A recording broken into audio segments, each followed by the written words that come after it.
जीवनमा पहिलो लाइभ आइरहेको छु। अब कस्तो मलाई गाह्रो पनि भइरहेछ के गर्ने कताबाट सुरु गर्ने भनेर। एक्कासी आज माता तीर्थ औँसीको दिन एकदम सबै दिदीबहिनी दाजुभाइहरू आमाको साथमा बसेर रमाइलो गर्ने दिन। मेरो चाहिँ मैले यो टाइमसम्म जति पनि काम गरेँ, अभिनय गरेँ, मैले गरेको अभिनयलाई खिल्लीको पात्र बनाएर पत्रकारज्यू म सबैलाई भन्दिनँ, जो मान्छेले समाचार सप्रेषण गर्नुभयो मनको साथी भन्ने पेजबाट मलाई एकदमै धेरै दुःख लाग्यो। यस्तो किसिमको गलत मेसेजले गर्दाखेरि समाजमा एकदमै नकारात्मक असर पर्छ र मेरो व्यक्तिगत लाइभमा हेर्नु होला एकचोटि फेरि। नमस्कार, मेरा सम्पूर्ण आदरणीय दर्शकवृन्दहरूमा म कलाकार रश्मि भट्टको न्यानो अभिवादन स्वीकार्नुहोस्। म जीवनमा पहिलोचोटि लाइभमा आएको छु। मलाई थाहा छैन कसरी लाइभमा आउनुपर्छ भन्ने कुरा पनि समयले सिकाउँदो रहेछ। अब यो मलाई आज अलिकति बोल्न गाह्रो पनि भइरहेको छ। एउटा कलाकारलाई एउटा कलाकारको अभिनयलाई राम्रो किसिमले सम्प्रेषण गरेर एउटा म्युजिक भिडियोलाई चाहिँ भ्युवर्सहरू बढाउने, आफ्नो फलोवर्सहरू बढाउने र पैसा कमाउने नियतले गर्दा जीवित भएको मान्छेलाई नै मर्यो भनेर न्युज राखिदिएकोमा मनको साथी भन्ने जुन एउटा पेज छ, त्यो पेजबाट चाहिँ मेरो फलानु रश्मि भट्ट चाहिँ आज माता तीर्थको औँसीको दिन डेथ भएको छ भनेर न्युज राखिदिनु भएको छ। त्यसको लागि हजुरलाई धेरै धेरै म धन्यवाद दिन चाहन्छु। किनभनेदेखि गलत कुनै पनि आधिकारिक रूपमा प्रुफ नभएको कुरालाई तपाईँले कसरी आँट गर्नुभयो? यसरी जीवित मान्छेलाई नै मर्यो भनेर न्युज यसरी राखिदिनु भयो। तल हेर्दै जाँदा भिडियो रहेछ, त्यो मैले पछि थाहा भयो। मलाई दिनैभरि फोन आयो मान्छेहरूको, त्यस्तो खालको एकदमै गर्दाखेरि मैले फोन उठाउन पनि भ्याइन। एकदमै दिनैभरि मेरो मुड अफ भयो। मेरो साथीभाइ, इष्टमित्र, आफन्त सबैले मलाई एकदमै फोन धेरै गर्नुभयो। अब मैले के भन्ने कसो भन्ने मलाई त्यो म त यो कुराले अलिकति आफैभित्र पनि अलिकति मलाई सहन गाह्रो पनि भयो। म कथामा बग्ने मान्छे, एकदम इमोसनल बनाउँछ हामीलाई सिनहरूले। तर आफै मरेको कुरा आफैले सुन्दाखेरि चाहिँ म रोएँ पनि। मलाई एकदमै गाह्रो भयो, कस्तो नराम्रो फिलिङ्स भयो। अब मलाई अहिले पनि म कामिरहेको छु। मलाई कस्तो नराम्रो किसिमको मलाई इफेक्ट भइरहेको छ दिमागमा। सायद म मर्दाखेरि मेरो यति धेरै फ्यानहरू रहेछ, मलाई मन पराउने मान्छेहरू पनि धेरै रहेछ भने मलाई फिल भयो। तर केही छैन, मैले यो सबै कमाएको रहेछु। मलाई कति मन पराउनु हुँदो रहेछ, कति रुचाउनु हुँदो रहेछ दर्शकहरूले, श्रोताहरूले भन्ने कुरा मैले आज झनै धेरै थाहा पाएँ। देशदेखि विदेश सबै मान्छेहरूले मलाई। यतिखेर रश्मिजी लाइभमा हुनुहुन्छ, कसैले पनि उहाँको फोनमा एकछिन पनि नगरिदिनु होला। उहाँ आफ्नो पर्सनल पेजबाट पनि लाइभमा हुनुहुन्छ। सरी, मेरो फोन आएको थियो यहाँनिर। देशदेखि विदेशसम्म मलाई यति धेरै फोनहरू आयो। जब आफू मरेको कुरा आफैले सुन्दाखेरि अलिकति गाह्रो पनि हुँदो रहेछ। म पत्याएको थिइनँ अनि न्युजहरू धेरै आयो। त्यो अवस्थामा चाहिँ अब जुन न्युज मेरोमा पोस्ट गर्नुहुने व्यक्ति हुनुहुन्छ, उहाँले चाहिँ जसरी न्युज राख्नु भएको छ त्यसरी नै एकचोटि क्षमा याचना पनि गरिदिनु होला। होइन भने मैले स्क्रिनसटहरू पनि गरेको छु। मेरो सम्पूर्ण मेरा हितैषी मेरो आफन्तहरू, साथीभाइ, इष्टमित्र सबैले मलाई त्यो स्क्रिनसटहरू पनि पठाउनु भएको थियो। हजुरलाई ठुलै कारबाही हुनसक्छ, प्लिज एकचोटि माफी मागिदिनु अथवा के गर्नुपर्छ म जान्दिनँ। तर यस्तो किसिमको गलत न्युजले गर्दाखेरि मेरो घर परिवारमा कुनै नराम्रो इफेक्ट परेर कुनै भवितव्य नै परेको भए तपाईँ जिम्मेवार हुनुहुन्थ्यो। आफ्नो छोरी, आफ्नो दिदी बहिनी, आफ्नो आमा त्यस्तो किसिमको न्युज आएर बाहिरी मान्छेले फ्याट्ट सुन्दाखेरि मेरो घर परिवारको मान्छेहरूलाई कस्तो इफेक्ट हुन्थ्यो। उहाँहरूको कुनै त्यस्तो एक्सिडेन्ट त भएन, त्यो आफ्नो ठाउँमा छ। तर आइन्दा यस्तो किसिमको गलत न्युजहरू सम्प्रेषण नगरिदिनु अनुरोध गर्दछु। मलाई कहिले पनि लागेको थिएन मैले नराम्रो काम गरेको छु। मलाई कहिले पनि भान भएन। मैले यति अभिनय गरेँ, यति धेरै अभिनयहरू गरेँ। मैले आफूलाई भुलेर जीवन भुलेर मैले जीवन्त अभिनय गरेँ। तर त्यसको फाइदा लुटेर मेरो काममा तपाईहरूले त मलाई सपोर्ट गर्नुपर्ने थियो। यस्तो किसिमको न्युजले गर्दाखेरि मलाई कति गाह्रो भएको छ तपाईँ आफै बुझ्नुहोस् त। तपाईँलाई त्यस्तो न्युज अरूले राख्यो भने कस्तो फिल हुन्छ? मलाई यहाँ धेरै साथीहरूले आचार संहिता एउटा पत्रकारिताको आचार संहिताबाट बाहिर रहेर तपाईँहरूले यस्तो किसिमको गलत न्युजले गर्दाखेरि मलाई मात्र होइन सम्पूर्ण अरू पनि व्यक्तिहरूलाई नराम्रो इफेक्ट पर्न सक्छ। मलाई कस्तो गाह्रो भएको छ, मैले कसरी सहेँ। म यहाँनिर अहिले एकछिन साथीको अफिसमा निस्केको छु, यो हामी अहिले पशुपतिको छेउछाउमै छौँ। त्यहाँ धुवाँ उडिरहेको पनि मैले देखेँ। त्यो हुँदाखेरि मलाई कस्तो म आज मरेको भएको थिएँ कि त, यसरी धुवाँ पनि उडिरहेको हुने रहेछ, मलाई त्यो पनि फिल भयो। मेरो साथी पनि सँगै थियो अनि मलाई कस्तो नराम्रो फिल भयो। म आज एकदमै डिस्टर्ब भइरहेको छु। यस्तो खालको कुराहरू किन हुन्छ हाम्रो मिडियामा? किनभने राम्रो कुराको पो सपोर्ट गर्नुपर्छ त। तपाईँले एउटा मैले गरेको अभिनय हो त्यो मलाई थाहा छ, मलाई असाध्यै मन परेको म्युजिक भिडियो हो त्यो। हाम्रो युएसबाट आउनु भएको थियो एकजना भाइ सतीश अधिकारी, डालस टेक्ससबाट आउनु भएको थियो। मैले गीत एकदमै मन पराएर नै मैले काम गरेको। टिम पनि एकदमै राम्रो, टिमभित्रको मान्छे होइन, यो न्युज राख्ने बाहिरी मान्छे हुनुहुन्छ है। अब माथिदेखिको न्युजहरू माथिको न्युजले नै मान्छेलाई यति गलाएर जिरोमा पुर्याउँछ, तलको न्युज त कसैले पढ्दैन। किन यस्तो खेलबाड गर्नुभयो कि? मलाई कस्तो गाह्रो भएको छ। म हजुरको मुखबाट नै सुन्न चाहन्छु। मैले खोजी गरेँ भने त म हजुरलाई पत्ता लगाएरै छोड्छु होइन। यस्तो किन भयो? मेरो साथीहरूले धेरै कुराहरू गरिराख्नु भएको छ यहाँनिर। अब मलाई उत्तर दिन धेरै गाह्रो परिरहेछ कि। यति धेरै फोन आयो मेरो, यति धेरै फोन आयो आज। म सुरुमा त मलाई यस्तो सोध्नु भयो, तपाईँलाई सास फेर्न कतिको सजिलो गाह्रो कस्तो भएको छ भन्नुभयो। अनि म त किन होला त्यस्तो एकैचोटि सोधेको त्यस्तो लाग्यो मलाई। अनि तपाईँ हस्पिटलमा हो कि घरमा हो भन्यो। म घरमै छु भने मैले यसरी नै। अनि मलाई नै थाहा छैन, मैले त दिउँसो 2 बजी थाहा पाएँ। अब यो न्युज कतिखेर उहाँले पोस्ट गर्नुभएको थियो, मनको साथी भन्ने पेज छ एउटा, लभको चिन्ह भएको छ त्यो रेड कलरको, मैले स्क्रिनसट पनि राखेको छु। तर प्लिज तपाईँ कहाँ हुनुहुन्छ, कता हुनुहुन्छ? यस्तो खालको कुराले मलाई एकदमै गाह्रो परेछ। भोलि अरू मान्छेलाई पनि मैले त पचाउन सकेँ, मैले एकदम डाइजेस्ट गरेर म यसरी बोल्ने आँट गरेँ। अब बाइचान्स कोही मान्छेको त्यो न्युजले गर्दा हार्ट एट्याक भएको भएदेखि तपाईँ जिम्मेवार हुनुहुन्छ यस्तो कुरामा? तपाईँले कसरी तिर्न सक्नुहुन्छ? त्यो व्यक्ति यदि गुमाउनु परेको थियो भनेदेखि तपाईँको हालत के हुन्थ्यो अहिले यतिखेर? किन बुझ्नु हुँदैन यस्तो कुराहरू?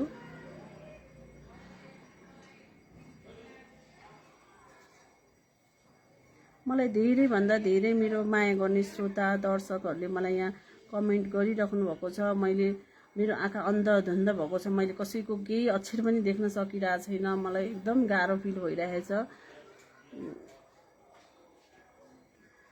अब मलाई मेरो साथीहरूले जे जस्तो किसिमको मलाई फलो गर भन्नुहुन्छ, म त्यही कानुनी दायरामै जान्छु, म छोड्दिनँ। मलाई एकदमै गाह्रो भयो यस्तो कुराले गर्दाखेरि। मेरो अभिनयमा चाहिँ खिल्ली उडाएको जस्तो पनि फिल भयो। मेरो टिम जुन मैले म्युजिक भिडियो बनाएको टिमले मलाई केही त्यस्तो गरेको छैन। उहाँहरू एकदम खुसी हुनुभएको थियो। काममा पनि खिच्ने क्यामेराम्यान पनि रुनु भएको थियो, जुन टेक्निसियन भाइहरू, लाइटको संसार सबैजना नै, दर्शकहरू पनि एकदमै रुनु भएको थियो। त्यो अभिनय मलाई असाध्यै मन पनि परेको थियो।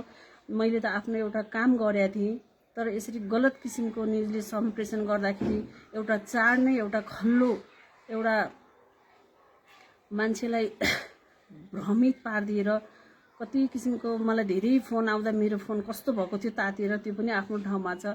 तर मान्छेको व्यक्तिगत जीवनमा यस्ता किसिमका समाचारले गर्दाखेरि भोलि सुसाइड कतिले गरे, ऊ बेलामा पनि त्यस्तो पहिला पनि हुन्थ्यो पत्रिकामा, त्यस्तो खालको हामी सानो हुँदाखेरि भोग्थ्यौँ।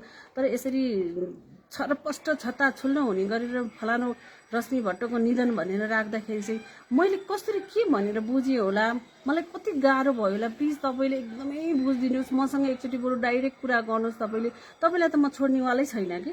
मलाई एकदमै गाह्रो भएको छ। मैले डाइजेस्ट गरेँ तर म अहिले पनि कापिरहेको छु। अहिले कति बजेको छ? अहिले साँझ पर्न लागेको छ। मलाई कस्तो भने म सुत्न पनि सकिनँ। यस्तो लकडाउनको टाइममा रेस्ट गर्नुपर्ने समयमा मलाई तपाईँले यति धेरै पेनाल्टी दिनुभयो। मैले तपाईँको कुनै पनि बिगार नाश गरेको छैन, बिगार्ने मैले कोसिस गर्दा पनि गर्दिनँ। सबैको भलो होस्, सबैको राम्रो होस्। यो मेरो न्युज जुन जति मान्छेहरूले पढ्नुभयो, आगामी दिनहरूमा यस्ता किसिमका गलत कुराले कसैलाई पनि दिमागमा असर नपरोस्। म त्यही भन्न चाहन्छु। म कुशल छु, म राम्रो छु, मलाई केही पनि भएको छैन। म एकदमै राम्रो छु। अहिले कोरोनाको अवस्थामा पनि म सेफ भएर नै बसेको छु। मलाई जति माया गर्नुभएको छ मेरो दर्शकहरू, मेरो आफन्त साथीभाइ शुभचिन्तकहरूले मलाई यो ठाउँसम्म पुर्याउनु भएको छ। मैले आफू मरेको न्युज आफै सुन्दाखेरि म आज यति सक्ट भएँ र मलाई अर्को के पनि लाग्यो भने म मरे पछाडि यति धेरै मान्छेले मलाई खोज्दो रहेछ, मेरो मान्छेहरू धेरै रहेछ, मलाई त्यो पनि फिल भयो। त्यो त एकदमै अर्को कुरा थियो। तर आफै मरेर आफैले आँसु झारेर म मरेको हिसाब, म मरेँ भनेर अरू न्युज राख्दिनँ, म आफू रोएँ। म मरेको कुरालाई म आफै जीवित मान्छेले मैले आँसु झारेँ, म रोएँ। तपाईँ एकदम आइदिनुहोस्, कहाँ हुनुहुन्छ, मसँग एकचोटि डाइरेक्ट कन्ट्याक्ट गर्नुहोस्। तपाईँ र मेरो बिचमा एकचोटि कुरा पनि गर्नु पर्यो। एकदमै राम्रो भएन। आगामी दिनमा यस्तो कुराहरूले कसैलाई पनि असर नपरोस्। यस्ता किसिमका समाचारहरू लेख्नलाई तपाईँका कलम र मसीहरूले साथ सपोर्ट नगरोस्। जय पत्रकारिता भन्न चाहन्छु। हस्, धन्यवाद। र तपाईँ यतिखेर हेर्दै हुनुहुन्छ यो देउराली मिडिया। त्यसमा तपाईँको पेजमा तपाईँले चाहिँ त्यो फिनिस गरिदिनु होला र पोस्ट गरिदिनु होला। र देउराली मिडियाबाट पनि मैले यो फेसबुक पेजबाट लाइभ गरिरहेको छु। रश्मिजीको जुन आज धेरै आएपछि चाहिँ सबैले न्युज पढेन, धेरैले मलाई चाहिँ मेसेजहरू गरेर फोनहरू गरेर के भएको रश्मिलाई, कहाँ हुनुहुन्छ रश्मि, तपाईँको एउटा राम्रो मिल्ने साथी रश्मिलाई के भएको भनेर धेरै फोनहरू आयो रश्मि। त्यस कारणले गर्दा आज आमाको मुख हेर्ने दिन, आफै पनि आमा होइन।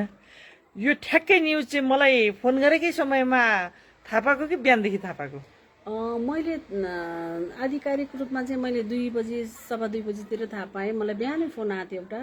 अनि तपाईँलाई सास फेर्न कतिको सजिलो गाह्रो भएको छ भन्ने कुरा भयो। अनि म एकैचोटि किन श्वास प्रश्वासको कुरा भयो, म ठिक छु, घरमै छु भने ए हस् भन्ने भयो। 2 जनाको त्यसरी फोन आयो। अनि मलाई एउटा साथी चाहिँ अब धेरै नै भएको थियो, 9-10 महिनै भएको थियो कुरा नगरेको। अनि एकैचोटि मलाई फोन गर्नुभयो, हजुर आराम हुनुहुन्छ, कस्तो छ हेल्थ भन्ने कुरा भयो। अब त्यो कोरोनाको विषयमा साथीहरूले चासो लिएको पनि राम्रै हो जस्तो, एकदम शुभचिन्तक, मलाई खुसी पनि लाग्यो। अनि त्यस्तै 2-2:15 को टाइममा चाहिँ अनि मैले अब धेरैभन्दा धेरै म्युजिक भिडियोमा काम गरेको त्यो त सर्वविदितै छ सबैलाई। एउटा कलाकार भइसके पछाडि हरेक बच्चा जन्माउनेदेखि आफू मर्नेदेखि छोराछोरीहरूको त्यो हरेक कथा विषयवस्तुहरूमा हामी बग्नुपर्छ, त्यो आफ्नो ठाउँमा छ। तर मैले अस्ति अलिकति समय अगाडि एउटा भिडियोमा काम गरेको थिएँ। त्यसमा काम गर्दाखेरि चाहिँ मलाई गीत पनि अति नै मन परेर मैले जोइन गरेँ त्यो म्युजिक भिडियोमा। त्यो टिमको कुनै पनि गल्ती छैन।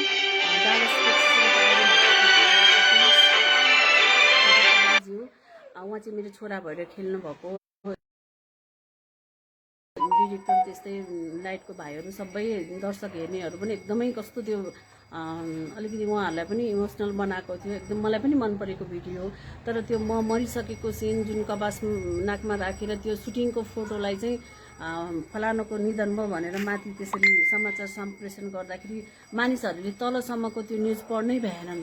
माथिको शब्दले नै स्तब्ध बनायो र मान्छेले त्यो तलको होइन। शीर्षक पनि अर्कै तरह रहे। आज आमाको मुख हेर्ने दिन, दुःखद खबर, कलाकार रश्मि भट्टको मृत्यु भनेर आयो होइन। त्यो कुरो देखेपछि म पनि सक्ट भएँ एकछिन त। त्यो चाहिँ मलाई यति साथीहरूले फोन गर्नुभयो, यति साथीहरूले फोन गरेर मेरो फोन नउठेको खण्डमा मलाई यतिवटा मेसेज छ, मेसेन्जरमा मेसेज छ, मेरो फोनमा मेसेज छ, फोनहरू यति आयो, रश्मिलाई के भएको, रश्मिलाई के भएको, तपाईँ एकदम मिल्ने साथी भनेर। अब मलाई त त्यस्तरी आयो भनेपछि अब तिमीलाई नआउने भन्ने कुरो भएन। त्यही माथि पनि यो अहिले यहाँ जतिले पनि हेरिराख्नु भएको छ, धेरैजनाले अहिले हेर्नु भएको छ। उहाँहरूले चाहिँ के भन्नुभएको छ भने कानुन प्रोसेसमै जानु पर्यो, यो उत्तम केसी कलाकार वरिष्ठ कलाकारले निष्कृष्ट काम भयो, कानुनी उपचारमा लाग्नुपर्छ भन्नुभएको छ। जयप्रकाश दाहालजी यो सबै यो धैर्य गर, निराश नबन है, रश्मि पनि भन्नुभएको छ कसैले होइन। प्रमिला पौडेलजीले पनि हेरिरहन्छ, सूर्य विशीले त्यस्ता फटा पत्रकारलाई पत्ता लगाउनुपर्छ भन्नुभएको छ। अनि माधवराज खरेल हाम्रो पत्रकार भाइ निर्देशक ड्रग साइबर क्राइमको मुद्दा हालिदिनुहोस् है दिदी भन्नुभएको छ होइन।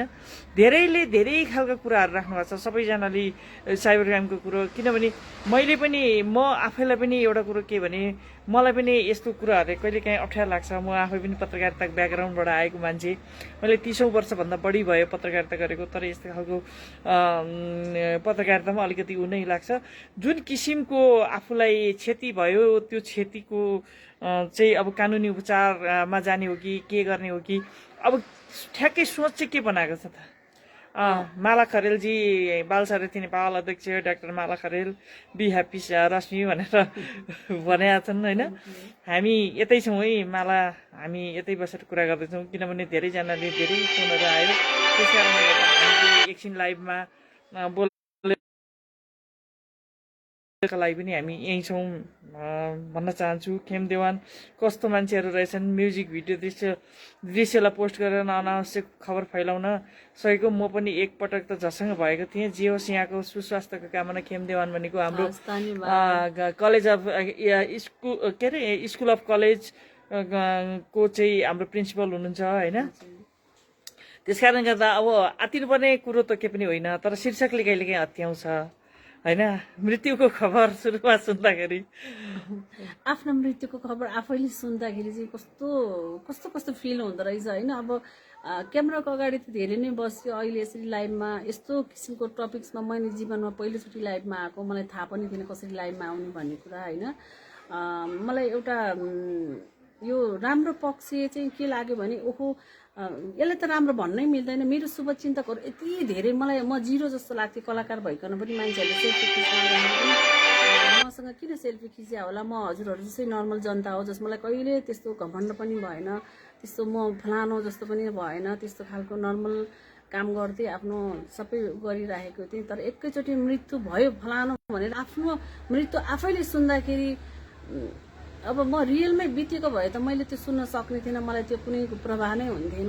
म जीवित अवस्थामै म मरेको भन्ने खबर म आफैले सुन्दाखेरि मेरो हातखुट्टा लग कामै, म आँसु पनि झारेँ, म रोएँ पनि क्या। मलाई कस्तो गाह्रो भयो।